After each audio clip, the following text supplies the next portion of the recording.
Greetings, everybody, and welcome to Devotions. Today it's Monday and a new week. Well, today I'd like to think about what it means to be right with God. I think most of us, if not all of us, are wanting to be right with God.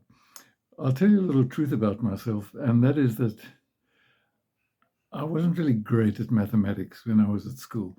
I could kind of manage the algebra, but the geometry and the trigonometry really used to stump me.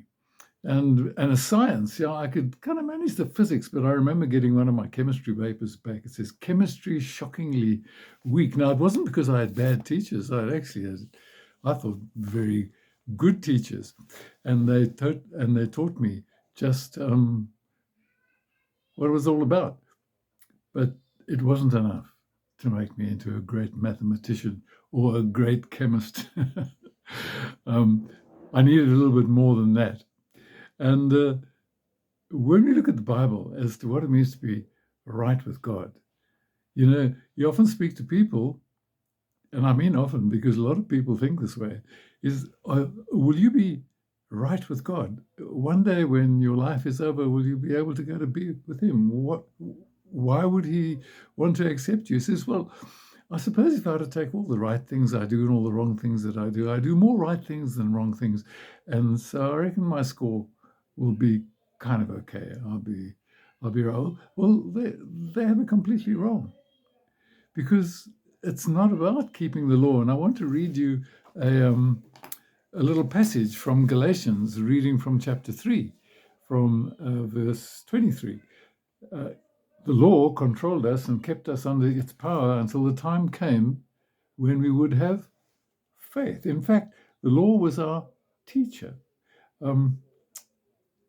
until Christ came. It was supposed to teach us until we had faith and were acceptable to God. But once a person has learned to have faith, there is no more need to have the law as a teacher. All of you are God's children because of your faith in Christ Jesus. It's not about keeping all the instructions. The law is there like a school teacher to tell us this is the right way, this is the wrong way, this is how you've got to live. But there's no power in those laws to make you different. It is only when we accept Jesus and his forgiveness and ask him to come and live in our lives that we are made right with God. We are brought into a relationship with him. Then we can begin and have the strength and the power to begin to grow obedient to the law. When I look in the mirror in the morning, I can see a few things that perhaps need to be put right about my appearance. But the mirror can't make them right. It can only show me that I need to be made right. And it's the same thing with the law. When we look at God's wonderful and perfect law, it's a good instruction, but it's got no power in itself. That needs to come from Jesus living within us. It is faith that makes us right with God, faith in what Jesus has done. And so it's the same for everybody. No matter what religion you are, no matter what your culture is, no matter what race you're from, no matter where, everybody needs to come to God in the same way, by faith in Jesus Christ.